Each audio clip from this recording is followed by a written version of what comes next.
அனைத்து நல்லுள்ளங்களுக்கும் வணக்கம். நான் உங்கள் ரவிக்குமார். தினம் ஒரு தகவல் அடிப்படையில் ஜியோ பாலிடிக்ஸ். இன்றைய ஜியோ பாலிடிக்ஸில் நம்ம எங்கே ஆரம்பிக்கிறோம் அப்படின்னா டிசீஸ் எக்ஸ்.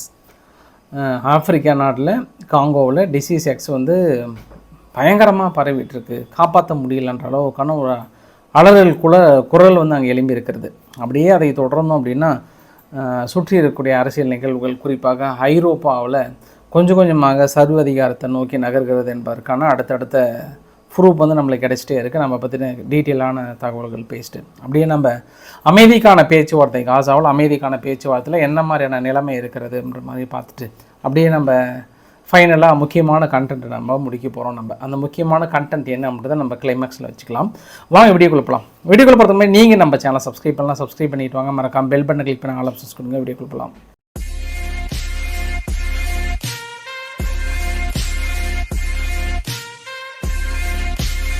ஃபஸ்ட்டு நம்ம ரிப்பப்ளிக் ஆஃப் காங்கோவுக்கு போயிடலாம். ஏன்னா ஆப்பிரிக்கா நாட்டில் இந்த ரிப்பப்ளிக் ஆஃப் காங்கா அங்கோலாவுக்கு மேலே எங்கே இருக்குன்றது உங்களுக்கு வரைபடத்தில் காட்டியிருக்கேன் நான். ஸோ இந்த காங்கோவில் இருக்கக்கூடிய ஹெல்த் மினிஸ்டர் இன்றைக்கி மிகப்பெரிய ஒரு ஸ்டேட்மெண்ட்டை வந்து கொடுத்துட்டார். அந்த ஸ்டேட்மெண்ட்டில் ஒரு 330 பேர் மர்மமான முறையில் ஃபஸ்ட்டு தலைவலி, காய்ச்சல், ரனி நோஸ், அப்புறம் மூச்சு விட சிரமப்படுறாங்க, இந்த மாதிரியான நோய்கள் தான் வந்தாங்க. எப்போ நவம்பர் 5லிருந்து இன்ன வரைக்கும் 339 கேஸ் வந்திருக்கு எங்ககிட்ட. இந்த 339 கேஸில் ஸ்டில் நவ் 74லிருந்து 75 பேர் வந்து இறந்து போயிட்டாங்க. எங்களால் காப்பாற்ற முடியல. பட் இந்த டிசம்பர் மாதம் அதை விட அதிகமான அளவுக்கு பரவுது. இந்த மிஸ்டீரியஸ் நோயை எங்களால் சொல்யூஷனே கொடுக்க முடியல, ஃபைண்ட் அவுட் பண்ண முடியலன்னு இருக்காங்க. அது குறிப்பாக ஒரு என்ன மாதிரி குறிப்பிட்டிருக்கிறார் அப்படின்னா 10 பேர் வந்து ரத்தம் உறைந்து இறந்து போயிருக்காங்க, 17 பேர் மூச்சு விடாமல் சிரமப்பட்டு இறந்து போயிருக்காங்க, மூச்சு விட முடியாமல் சிரமப்பட்டு இறந்து போயிருக்காங்க. இதில் குறிப்பு என்னென்னா நவம்பர் 10லிருந்து நவம்பர் 25 வரைக்கும் தான் கேஸ் இன்னும் கொஞ்சம் அதிகமாக இருக்குது.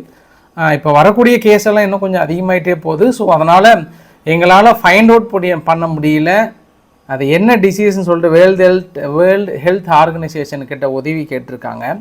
ஸோ இதெல்லாம் பத்திரிகைகள், குறிப்பாக ப்ளூம்பர்க் போன்ற பத்திரிகைகள்லாம் எல்லாமே வந்து கான்ஃபிடெண்ட்டாக அடித்து சொல்கிறாங்க இதுதான் டிசீஸ் எக்ஸ் தான் வந்து உலகத்தின் இறுதி நோயாக பரவும் அப்படின்ற மாதிரியான ஒரு கான்ஸ்பிரசி தியரிலாம் பெரிய அளவுக்கு பரவி இருக்கிறது. ஸோ இப்போ காங்கோனுடைய அலறலும் பார்த்தோம் அப்படின்னா அதே சம்மந்தப்பட்டதாக இருக்குது. ஏன்னா இந்த ரேஷியோ ஆல்மோஸ்ட் அவங்க 380 பக்கம் சொல்கிறாங்க. 380ல் 79 பேர் பக்கம் இறந்து போயிட்டாங்கன்னு ரேஷியோ ரொம்ப அதிகம், ரொம்ப அதிகம். அதிலும் குறிப்பாக அவங்க என்ன சொல்கிறாங்கன்னா அந்த நோயால் பாதிக்கப்படுறவங்க 18லிருந்து 19 வயசுக்குள்ளே கூடிய ரொம்ப யங்ஸ்டர்ஸு, குழந்தைகள் தான் ரொம்ப அதிகமாக பாதிக்கப்படுறாங்க. 5 வயசுக்கு மேலே 19 வயசுக்குள்ளே தான் ரொம்ப அதிகமான அளவுக்கு பாதிக்கப்படுறாங்க. இப்போ மூச்சு திணறல், ரனி நோஸ் வர முடியலன்னு வராங்க. பட் வந்து பிளட்டு வந்து ஈஸியாக கிளாட் ஆகுது. அந்த பிளட்டு கிளாட் ஆகிறது எங்களால் தடுக்கவே முடியல. எல்லா விதமான மருந்துகளும் நாங்கள் போட்டு பார்த்துட்டோம், டெஸ்டிங் எடுத்துட்டோம், முடியலன்னு சொல்லியிருக்காங்க. நவம்பர் 5லிருந்து 25 வரைக்கும் ரொம்ப சாதாரணமாக தான் இருந்தது. பட் வரக்கூடிய காலகட்டங்களில் ரொம்ப ஆபத்தான ஒரு சூழ்நிலையாக இருக்கிறதுனே உலக நாடுகள் ஒரு அறைகோள் எடுத்திருக்காங்க. வேர்ல்டு ஹெல்த் ஆர்கனைசேஷன் ஒரு டீம் வந்து அங்கே அவசரமாக விரைந்து சென்று இருக்கிறாங்க. இப்போயே எல்லை பகுதிகளெலாம் க்ளோஸ் பண்ணலாமா அப்படின்ற ஒரு அடுத்தடுத்த ஒரு விஷயங்களை வந்து ரொம்ப உற்று நோக்கிட்டு இருக்காங்க. ஸோ டெட்லியஸ்ட் இந்த எக்ஸ், அதாவது டிசீஸ் எக்ஸு தான் பரவி இருக்குமா அப்படின்ற ஒரு சந்தேகம். உங்களுக்கு இன்னொரு விஷயத்தை கூட நான் நினைவுபடுத்த விரும்புகிறேன். ஒரு 2 நாளைக்கு முன்பு பில்கேட்ஸ் அவர்கள் வந்து என்ன ஒரு சர்ச்சைக்குரிய ஒரு விஷயத்தை பேசினார். பல விஷயங்களை முயற்சிக்கும் ஆய்வுக்கூடம் இந்தியா என மைக்ரோசாஃப்ட் நிறுவனர் வந்து கூறியிருக்கிறார் அப்படின்ற ஒரு தகவல் சொன்னாங்க. மனுஷன் இந்தியாவில் இருக்கக்கூடிய மக்கள் தொகையை பார்த்துட்டு பல விஷயங்களை முயற்சிக்கும் சோதனை கூடம் அப்படின்னா அது எந்த அடிப்படையில் நாம் எடுத்துக்கலாம்? ஒருவேளை எல்லாத்தையும் திசை திருப்பிட்டு அங்கே ஆப்பிரிக்கா நாட்டில் தனது சோதனை கூடத்தை வந்து கிளப்பி இருக்கிறாங்களா, இல்லை இதற்கு தடுப்பூசி தயாரிப்பதற்கான முயற்சிகளை மேற்கொள்ள போகிறாங்களா அப்படின்றத நம்ம பொறுத்து இருந்து தான் பார்க்க வேண்டும். இல்லை சர்ச்சைக்குரிய நபரும் நம்ம தொடர்ந்து வாட்ச் பண்ணக்கூடிய நபரும் யார் அப்படின்னா அது பில்கேட்ஸ் தான். சரி, அங்கே இருக்கக்கூடிய பரபரப்பான சம்பவம், அதாவது டிசீஸ் எக்ஸாக இருக்குமான்ற கேள்விக்குறியோட அடுத்து நம்ம ஐரோப்பாவை ஒரு சில கேள்விகள்லாம் என் மனசுக்குள்ளே ஓடிட்டே இருக்குது. நிச்சயம் இதை பற்றி நம்ம பேசாமல் கடக்கக்கூடாது என்பதற்காகவே நான் 2வது டாப்பிக்காக எடுக்கிறேன். ரொமானுடைய தேர்தல் வந்து வரக்கூடிய 8ஆம் தேதி அதிபருக்கான தேர்தல் வந்து நடக்க போதுங்க. 2வது ரவுண்டு.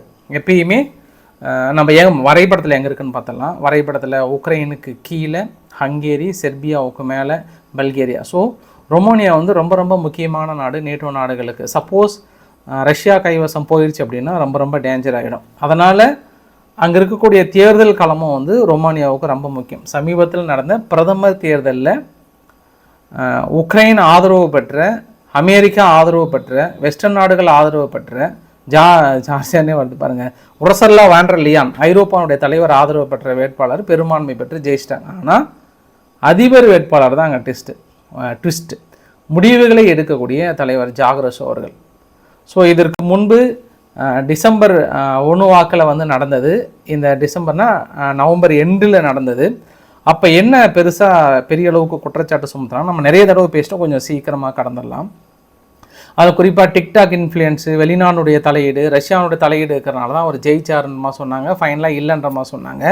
இப்போ வர 8ஆம் தேதி செகண்ட் ரவுண்ட் நடக்குதுங்க. கருத்து கணிப்பில் ஆல்மோஸ்ட் 100% ஜெயிச்சிருவாங்கன்னு வந்துருச்சு. திடீர்னு பாருங்கள், இன்னைக்கு காலையில் சொல்கிறாங்க, இந்த தேர்தலை நாங்கள் முழுமையாக ரத்து செய்கிறோம். அது குறிப்பாக யூரோப் யூனியனாக இருக்கட்டும், இல்லை சென்டர் ரைட்டாக இருக்கட்டும், இன்னும் எந்தெந்த கட்சியெல்லாம் இணைந்து செயல்பட்டாங்களோ எல்லாத்தையும் நாங்கள் ஒட்டுமொத்தமாக சஸ்பெண்ட் பண்ணுறோம். ஃபாரின் இன்டர்ஃபரன்ஸ் இருக்குது, ரஷ்யாவுடைய இன்டர்ஃபரன்ஸ் இருக்கிறதுனால நாங்கள் இந்த தேர்தலில் வந்து தடை விதிக்கிறோன்னு சொல்லியிருக்காங்க. இதுதான் ரொமானியா தான் நாடு ஒரு டிக்டாக் வந்து பிரபலமாகி இங்கே தேர்தலை ரிசல்ட்டே மாற்றிருக்குன்னு சொல்லிட்டு தடை விதிக்கப்பட்ட, அதிபர் தேர்தலையே தடை விதிக்கப்பட்டு நிறுத்தி வைக்கப்பட்ட நாடு, உலகத்திலே நாடு எதுனா அது ரொமானியா தான். அப்படின்னா அங்கே எந்த அளவுக்கு அங்கே அவங்க மட்டும்தான் ஜெயிக்கணும், அவங்கள தவிர வேறு யாருமே வரக்கூடாது, வந்தாங்கன்னா அதை எப்படியெல்லாம் தடுக்கணும் அப்படின்றதுல அடுத்தடுத்த முயற்சிகள் ஈடுபட்டிருக்காங்க. தொடர்ந்து நம்ம பேசிகிட்டு இருக்கோம். இவங்க தான் ஜார்ஜியாவில் முறைப்படி தேர்தல் நடக்கலைன்னு சொல்லிட்டு முறையாக தேர்தல் நடந்த கோபா கிட்ஸ் அவர்கள் வந்து வெற்றியை நாங்கள் ஏற்றுக்க மாட்டோம்னு சொன்னாங்க. ஆனால் அங்கே இருக்கக்கூடிய தேர்தல் ஆணையம் கரெக்டுன்றாங்க, அங்கே இருக்கக்கூடிய ஹைகோர்ட் வரைக்குமே கரெக்டுன்னு சொல்கிறாங்க. ஆனால் இன்று கூட லிதுவேனியா என்ன பண்ணுறாங்க, ஃப்ரீ விசாவை கேன்சல் பண்ணுங்கன்றாங்க. ஐரோப்பா எல்லாமே அடுத்தடுத்த தடை விதிக்கிறாங்க. காரணம் என்ன, அங்கே ஜனநாயகம் இல்லை. இப்போ நீங்கள் என்ன பண்ணிகிட்ருக்கீங்க? ஐரோப்பாவுக்கு மிக சிறந்து ஒரு எக்ஸாம்பிளாக விளங்கக்கூடிய நாடு பிரான்ஸ் அதிபர் மேக்ரன் அவர்கள் தவறு மேலே தவறு இழைக்கிறார். அவங்களுடைய பிரதமருக்கான வேட்பாளர் பெரும்பான்மை இல்லைன்னு தெரிஞ்சுமே நியமித்து 3 மாதம் காலத்தை ஓட்டி இன்னைக்கு பெரும்பான்மை இல்லைன்றனால ரிசைன் பண்ணிட்டார். அது அப்பயே சொன்னாங்க. இப்போ இந்த அதிகார துஷ்பிரயோகம் செய்த பிரான்ஸ் அதிபர் மேக்ரன் அவர்கள் பதவி விலகணும்னு சொல்கிறாங்க. ஆனால் இன்றைக்கி என்ன சொல்கிறாரு, நான் பதவியெல்லாம் விலக மாட்டேன், மறுபடியும் ஒரு அடுத்த பிரதமரை நான் தேர்ந்தெடுக்க போகிறேன் அப்படின்றாங்க. அப்போ இது பேர் சர்வதிகாரம். நான் சொல்கிறதான் நடக்கணும், நான் நியமிக்கிற ஆள் தான், பெரும்பான்மையே இல்லைனா கூட நான் நியமிக்கவேன்னு சொல்லுவாங்க. ஆனால் ஐரோப்பாவில் சர்வாதிகாரம் நடக்கலாம், மற்ற நாட்டில் எங்கேயாவது நடந்தது அப்படின்னா உடனடியாக ஓடி வந்து தனது கருத்துக்களை தெரிவித்து உடனடியாக அந்த பொருளாதார தடை விதிக்கிறீங்க பற்றியா, இதுதான் ஏற்றுக்க முடியல. இதுதான் வெஸ்டர்ன் சிவிலைசேஷன், இதுதான் வெஸ்டர்ன் நாடுகளோட கலாச்சாரம். பத்திரிகைகள் பரப்பப்படுகிற போலியான செய்திகளும் கூட. இதை நான் பேசணும்னு நினச்சேன், நான் ஆதங்கமாகவும் இருந்தது, நான் அதை உங்ககிட்ட பேசிட்டேன் நான். இப்போ மிக முக்கியமான தகவல் என்ன, நம்ம இஸ்ரேல்கிட்ட போயிடலாம். ஏன்னா இஸ்ரேல் ஹமாஸ்னுடைய பேச்சுவார்த்தையை பற்றி ஃபஸ்ட்டு பேசிடலாம். கைரோவில் நடந்தது. கைரோவில் இந்த பேச்சுவார்த்தை ரெஷ்யூம் நிறுத்திட்டாங்க ஒட்டுமொத்தமாக. எனக்கு இல்லை, சாட்டிஸ்ஃபேக்ஷன் இல்லைன்ட்டாங்க. ஏன்னா 2 தரப்புலையும் உட்காந்துட்டு ஹமாஸ் தரப்பில் என்ன கோரிக்கையாக இருக்கும்னு நீங்கள் நினைக்கிறீங்க? இஸ்ரேல் முழுமையாக படைகளை பின்வாங்கணும், காசாவிலிருந்து முழுமையாக வெளியேறணும். அப்படி இல்லையா, டேட் ஃபிக்ஸ் பண்ணிவிட்டு ஒரு 30 நாளைக்கு கொஞ்சம், அடுத்த ஒரு 30 நாளைக்கு கொஞ்சம்னு எங்களுக்கு டேட் ஃபிக்ஸ் பண்ணிட்டு வெளியேறுங்க, நாங்கள் ஹாஸ்டேஜஸை ரிலீஸ் பண்ணுறோம். அது குறிப்பாக ட்ரம்ப் அவர்கள் விருப்பப்படுறாரு அமைதி ஏற்படணுன்றதுனால. ஸோ ட்ரம்ப் விருப்பத்திற்காக நாங்கள் கொஞ்சம் இணங்கி கூட கீழே இறங்கி கூட வர தயாராக இருக்கோன்ற மாதிரிலாம் காசா தரப்பில் ஃபைனலாக அவங்க கொடுத்துட்டாங்க. சரி, இதற்கு நான் உங்ககிட்டே விட்டுறேன். இதுக்கு என்ன பதில் வந்திருக்கும் இஸ்ரேல் தரப்பில் அப்படின்றது நான் உங்ககிட்டே விட்டுறேன். ஏன் இந்த பேச்சுவார்த்தை தோல்வி அடைஞ்சிச்சுன்றது நான் உங்கள் பொறுப்பில் விட்டுறேன். ஏன்னா இதுதான் காலங்காலமாக நடக்குது. இந்த பேச்சுவார்த்தை ஹமாஸ் தரப்புலேயும் ரொம்ப பிடிவாதமாக இருக்காங்க. எங்களால் பிணைய கைதிகளை விடுவிக்க முடியாது, அவங்க முழுமையாக காசாவிலிருந்து வெளியேறாமன்றாங்க. அவங்க நீங்கள் பிணைய கைதிகளை விடுவிக்காமல் நான் மற்ற வேலை செய்ய மாட்டேன்றாங்க. இப்போதைய நிலைமைக்கு இஸ்ரேல் பாசிட்டிவாக எடுத்துக்கிறாங்க. ஏன்னா அவங்க பிணைய கைதிகளை விடுவிக்கலை அப்படின்னா அடுத்து ட்ரம்ப் சொன்ன டயலாக்காக இருக்கட்டும், நான் சொல்ல போடுகிற அடுத்தடுத்த விஷயங்கள் எல்லாமே வந்து இன்னும் காசாவில் நிலைமை ரொம்ப மோசமாக இருக்குது. ஒரு நாளைக்கு சராசரியாக கடந்த ஒரு வாரத்தில் மட்டும் 50 பேர் இறக்குறாங்க காசாவில் ஒரு நாளைக்கு. அங்கே இருக்கக்கூடிய கமல் அத்வான் ஹாஸ்பிட்டலோட உசன் அபு சைஃப் அவர் என்ன சொல்லியிருக்காங்கன்னா, அங்கே மருத்துவர்கள் போதிய அளவுக்கு இல்லை, நிறைய மருத்துவர்கள் வந்து அடுத்தடுத்து அவங்களே காயமடைகிறதுனால அங்கே போதிய அளவுக்கான ஃபெசிலிட்டிஸ் இல்லை, ரன்னிங் அவுட் ஆஃப் மெடிசன்ஸ் இருக்குது, அதனால் ரொம்ப ரொம்ப கிரிட்டிக்கல் கண்டிஷனில் இருக்குன்ற மாதிரி சொல்லியிருக்காங்க. இன்னும் நம்ம தெளிவாக பார்க்கணும் அப்படின்னா இங்கே இருக்கக்கூடிய வலைப்படங்களும் காசாவுக்குள்ளே இருக்கக்கூடிய நிலைமைகள் அப்படின்னும் போது தாக்குதல்களை மிக தீவிரப்படுத்தியிருக்கிறது. அங்கே இருக்கக்கூடிய மக்களை அப்படியே கான்யூனிஸ்ட் பகுதியை நோக்கி போக வச்சுருக்காங்க. குறிப்பாக அங்கே போகும்போது கூட 2-3 தாக்குதல் முன்னெடுக்கப்பட்டதாக சொல்லப்படுகிறது. இதில் பாலஸ்தீனத்துக்குள்ளேயும் பார்த்துக்கோங்க, பாலஸ்தீனத்துக்குள்ளே இன்று மிகப்பெரிய ஒரு ரைடு, துப்பாக்கிச்சூடு, பெரிய அளவுக்கான சம்பவம் தொடர்ந்து நடைபெற்று கொண்டே இருக்கிறது. இப்போ அடுத்த இஸ்ரேலினுடைய டார்கெட் பாலஸ்தீனத்துக்குள்ளார குறிப்பாக பெரிய தாக்குதல் தொடர்ந்து பாலஸ்தீனம் சார்பாக வந்து ஒரு சில வெஸ்ட் பேங்க் சார்பாக கோரிக்கைகள்லாம் வைக்கப்பட்டது இஸ்ரேலிடம். பட் இஸ்ரேல் அதுக்கெல்லாம் எந்த ரெஸ்பான்ஸ் இல்லை, ஏன்னா தொடர்ந்து தனது தாக்குதல்களை நடத்திட்டு இருக்காங்க. இதில் அடுத்த மிகப்பெரிய விஷயம் என்ன அப்படின்னா, ஈரான் வந்து லெபனானுடைய ஆதரவை பெரிய அளவுக்கு பெற்றிருக்கிறதுன்னு சொல்ல முடியும். குறிப்பாக ஹெஸ்பொல்லானுடைய புதிதாக தேர்ந்தெடுக்கப்பட்ட குவாஷாம் அவர்கள் தலைவர் என்று பேசும்போது ஈரான் இங்கே இருக்கக்கூடிய லெபனான் மக்களுக்கு குறிப்பாக சதன் லெபனான் பகுதியில் எந்தெந்த வீடுகள் பாதிக்கப்பட்டிருக்கிறதோ, எந்தெந்த மக்கள் தனது வாழ்வாதாரத்தை இழந்திருக்கிறார்களோ ஒட்டுமொத்தமாக சுமார் 57 மில்லியன் அளவுக்கான நிதிகளை ஒதுக்கியுள்ளது. உங்கள் வீடுகளை புனரமைப்பதற்காகவும் வீடுகளை கட்டுவதற்காகவும் வருடத்திற்கு $12,000 அமெரிக்க மதிப்பில் டாலர் வந்து உங்களுக்கு நிதியாகவும் வந்து கொடுக்க தயாராக இருக்கிறது. இதற்காக நான் ஈரானுக்கு நன்றி கடன் பட்டுள்ளேன்.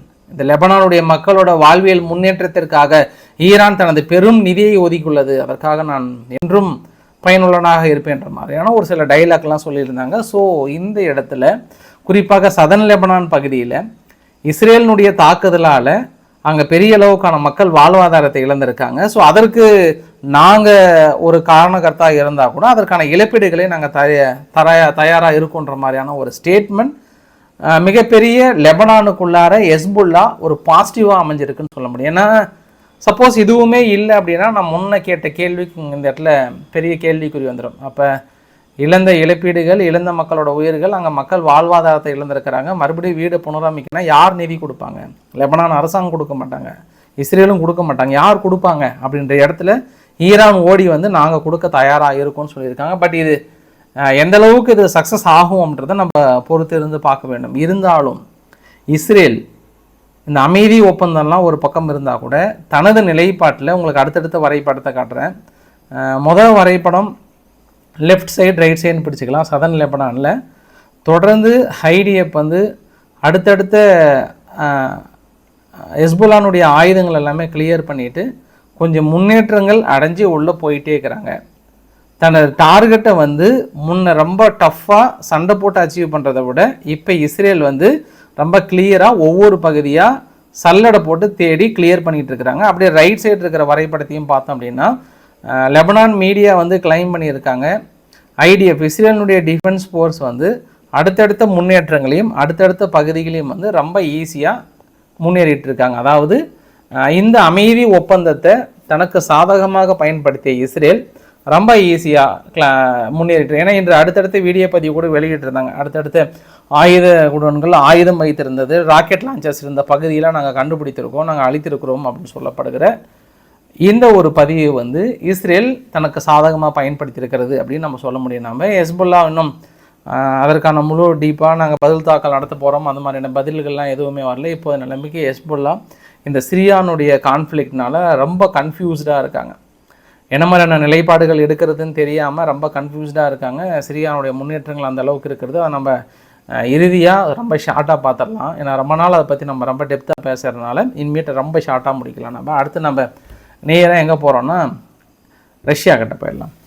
ரஷ்யா இன்றைக்கி வெளியுறவுத்துறை அமைச்சர் லாவ்ரோவ் அவர்கள் வந்து நாங்கள் அமைதி ஒப்பந்தத்தில் 4 பாயிண்ட் தான், இந்த அமைதி ஒப்பந்தத்தில் நேட்டோனுடைய மெம்பர்ஷிப்பில் அவங்க இணைக்கக்கூடாது, எந்த ஒரு ஃபாரின் ட்ரூப்பும் உக்ரைனுக்குள்ளே இருக்கக்கூடாது.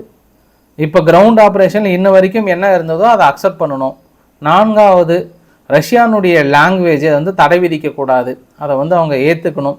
அப்புறம் மீடியா கல்ச்சர் எல்லாத்தையும் அக்செப்ட் பண்ணணும். ரஷ்யா மொழி பேசுகின்ற மக்களை எந்த விதத்தில் துன்புறுத்தக்கூடாது. உக்ரைனில் ஆர்த்தடாக்ஸ் சர்ச்சை வந்து திரும்பி அவங்க கொண்டு வரணும், தடை விதிக்கப்பட்ட ஆர்த்தடாக்ஸ் சர்ச்சை வந்து அவங்க திரும்பியும் கொண்டு வரணும் அப்படின்ற ஒரு ஸ்டேட்மெண்ட் அவங்க உத்தரவாதம் கொடுத்தாங்கன்னா நாங்கள் அமைதிக்கான ஒப்பந்தத்தில் நாங்கள் தயாராக இருக்கிறோம் அப்படின்ற மாதிரி வந்து சொல்லியிருக்காங்க. இதில் அமைதிக்கான ஒப்பந்தம் தயாராக இருக்காங்கன்றதை விட குர்க்ஸ் ரீஜியனில் பதவி ஏற்றுக்கிறதுக்குள்ளே தனது கட்டுப்பாட்டுக்குள்ளே கொண்டு வரணும்னு நினச்ச ரஷ்யாவுக்கு மிகப்பெரிய ஒரு ஷாக்கிங் சர்ப்ரைஸ் என்ன அப்படின்னா, உக்ரைன் சரியான பதிலடிகள் கொடுத்துட்டு இருக்காங்க. அந்த பகுதியில் டிசம்பர் 4, 5ஆம் தேதி வரைக்கும் கிடைத்த பதிவுகள் கூட பெரிய அளவுக்கு முன்னேற்றம் கடந்த ரஷ்யாவுக்கு உக்ரைன் பதிலடியால் மறுபடியும் வந்து ரீகெயின் பண்ணியிருக்காங்க உக்ரைன். ஸோ பெரிய தடுமாற்றம். ரஷ்யாவுடைய தடுமாற்றத்தை மேற்குலக நாடுகள்லாம் என்ன சொல்லியிருக்காங்கன்னா, வழக்கம் போல் வடகொரியாவுடைய அதிபர் கிம் ஜாங் உன் அவர்களை ஏமாற்றிட்டாரு, ரஷ்யா வந்து துரோகம் விளைவித்துட்டாரு, எங்கேயோ வயல்வெளியில் நெல் நாற்று நட்டிருந்த ஒரு சில விவசாயிகளையும் மற்ற ஆளுங்களையும், அதாவது என்னன்னே தெரியாத போர்னா அப்படின்னா என்ன சுவாமி அப்படின்னு கேட்குற ஆளுங்க இல்லையா, ஐயா போர்னா எப்படிங்க ஐயா அப்படின்னு கேட்பாங்கல்ல, அந்த மாதிரி நபர்கள்லையும் கூட்டு வந்து போங்க இப்போ ரஷ்யாவில் ஏதோ ஒன்று கொடுப்பாங்க அடிங்கன்னு சொல்லி அனுப்பிவிட்டு கடைசியில் இன்றைக்கி ரஷ்யா வந்து தோற்று போய் நின்றுருக்கிறது அப்படின்ற மாதிரி வழக்கம் போல் தனது கதைகளை எழுதி கொண்டிருக்கிறார்கள். ஸோ பொறுத்திருந்து பார்க்கலாம். செர்பியா மட்டும் என்னதான் கேஸ்ப்ரோம் ஃபினான்சியல் நிறுவனத்தின் மீது தடை விதித்தா கூட நாங்கள் தொடர்ந்து ரஷ்யா கிட்டேருந்து கேஸ்ப்ரோம் நிறுவனக்கிட்ட தான் வாங்குவோம்னு சொல்லிட்டு செர்பியாவுடைய டெப்டி பிரைம் மினிஸ்டர் அலெக்சாண்டர் வவ்லின் அவர்கள் உறுதியாக சொல்லியிருக்காங்க. ஸோ மாஸ்கோ கிட்ட இருக்கக்கூடிய ரிலேஷன்ஷிப்பை நாங்கள் எந்த வகையிலும் நாங்கள் கெடுத்துக்க விரும்பலை, அவங்களோட நட்பு நாடுகள் அப்படின்ற அடிப்படையில் சொல்லியிருக்காங்க. ஃபைனலாக இந்த வீடியோவோட நிறைவு பகுதியில் என்னால் சிரியாவுடைய தகவலை சொல்ல முடியாமல் இருக்க முடியல. ஆனால் சிரியானுடைய தகவல் அப்படின்னு போட்டால் வியூஸ் டோட்டலாகவே குறைஞ்சது. அது என்ன காரணம் எனக்கு புரியல. ஸோ நிறைய பேர் வந்து இன்ட்ரெஸ்டாக இல்லை அப்படின்றது எனக்கு தெரிஞ்சுக்கிட்டேன் நான். இருந்தாலும் சிரியானுடைய தகவல் அப்படின்னு எடுக்கும்போது இன்று எரடகன் அவர்கள் வந்து துருக்கி அதிபர் எரடகன் அவர்கள் ஒரு தெளிவான ஒரு ஸ்டேட்மெண்ட்டை சொல்லிட்டார். நான் இந்த விஷயம் ஸ்டார்ட் பண்ணுறதுக்கு முன்னாடியே ஆசாத் அவர்கள்கிட்ட ஒரு வார்த்தை நான் கேட்டேன், பேச்சுவார்த்தையின் மூலமாக சுமூகமாக ஒரு குட்னஸ் அடிப்படையில் ஒரு தீர்வு காணலாம், இங்கே HTS இருக்காங்க இல்லையா, அவங்களுக்கும் நீங்களும் ஒரு அதிகார பகிர்வில் சுமூகமாக ஏற்பட்டுக்கலாம் அப்படின்னு நான் கேட்டேன். பட் பாசிட்டிவ் ரெஸ்பான்ஸ் இல்லை. அதெல்லாம் ரொம்ப முக்கியம். பாசிட்டிவ் ரெஸ்பான்ஸ் அவங்க கிட்டேருந்து இல்லை, ஈரான் வசம் இருந்தில்ல, இந்த பக்கம் ரஷ்யா வசம் வந்து இல்லை. ஸோ இன்றைக்கி என்ன நிலவரம், இப்போ தற்போதைய நிலவரம் பார்த்தோன்னா இடிலி போயிடுச்சு, ஹாமா போயிடுச்சு, ஹோம்ஸ் வந்து அடுத்து இப்போ பிடிக்க போகிறாங்க. அடுத்து வந்து அஃப்கோர்ஸ் டமாஸ்கஸும் வந்து அதை நோக்கி தான் போயிட்டுருக்காங்க, அதையும் பிடிச்சிடுவாங்க. With no accident, without any accident. அது ரொம்ப முக்கியம். வித்தவுட் எனி ஆக்சிடென்ட்னா எந்த ஒரு எதுவுமே இல்லாமல் சரணாகதியாக முன்னேற அவங்க சரணாகதி ஆகிட்டு இருக்காங்க. இது உங்களுக்கு தேவையா அப்படின்னு கேட்டிருக்காங்க. ஸோ எரடகன் அவர்களுக்கும் சரி, ஒட்டுமொத்தமாக சிரியாவில் இருக்கக்கூடிய ரிபிள்ஸ் ஃபோர்ஸஸ்ன்னு சொல்கிறாங்க, இல்லை ஆப்போசிஷன் பார்ட்டின்னு சொல்கிறாங்க. இந்த ஆப்போசிஷன் பார்ட்டியோட தலைவரை இன்றைக்கி CNN போயிட்டு பயங்கரமாக பேட்டிலாம் எடுத்தாங்க. அந்த தலைவரை நிறைய அதெல்லாம் சொன்னார்.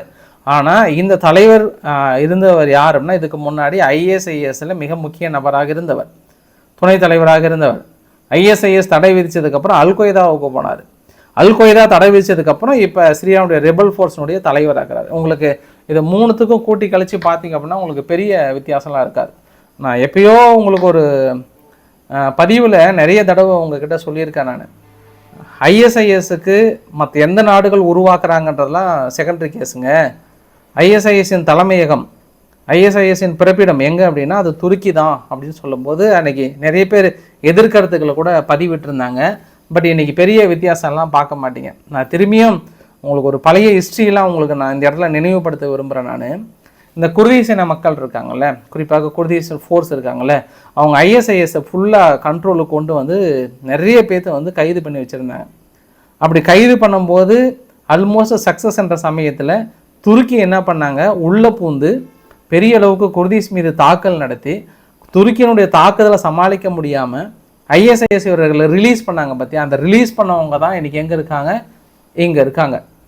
இங்கே இடிலிப்பை கைப்பற்றிட்டு அலிப்போவை கைப்பற்றி அடுத்தடுத்து கைப்பற்றி இந்த ஆப்போசிஷன் ஃபோர்ஸ் இருக்காங்கல்ல, இவங்க தாங்க வேறு யாரும் இல்லை. அன்று குர்திஸ் மக்களால் சிறையிலிருந்து விடுதலை செய்யப்பட்ட முக்கியமான தலைவர்கள். அந்த விடுதலை செய்யப்பட்டதற்கு பின்புலமாக இருந்து உதவி செய்தது யார் என்றால் அது துருக்கி தான். இதில் எந்த மாற்று கருத்துமே இல்லை. இன்னொரு விஷயம் என்னென்னா, அந்த அல்-கொய்தா IS வளர்த்துறது அமெரிக்கா பின்புலமாக இருந்தாலும் ஒரு காலத்தில் அமெரிக்காவுக்கு எதிரியாக மாறி பெரிய அளவுக்கு நிற்கிறாங்க. ஆனால் எப்போ தனக்கு தேவையாக இருக்கும்போது அவங்களுக்கு உதவிகளை செய்ய தான் செய்கிறாங்க. அதற்கு பெரிய அளவுக்கு உறுதுணையாக இருந்து பின்புலமாக இருந்து உதவி செய்கிறது யார் அப்படின்னா துருக்கி அதிபர் எர்டகன் அவர்கள் தான். இது நான் எந்த இடத்துலையும் சொல்லுவேன், நிறைய சான்றுகளும் இருக்கிறது. சரி, இந்த ஒரு சந்தர்ப்பத்தை பயன்படுத்திய துருக்கியும் கூட உங்களுக்கு அடுத்தடுத்து வரைபடத்தின் மூலமாக எக்ஸ்பிளைன் பண்ணுறேன். குர்திஸ் மக்கள் மீது பெரிய அளவுக்கான தாக்கல் நடத்தி நம்ம முன்னேறி விடலாமா அப்படின்ற மாதிரி இவங்க பிளான் பண்ணுறாங்க. ஆனால் அவங்க குர்திஸ் இன மக்கள் அமெரிக்கா துணையோடு பெரிய அளவுக்கு 3 கிராமங்களை வந்து கைப்பற்றி இருக்கிறாங்க. அது ஒரு சம்பவமா.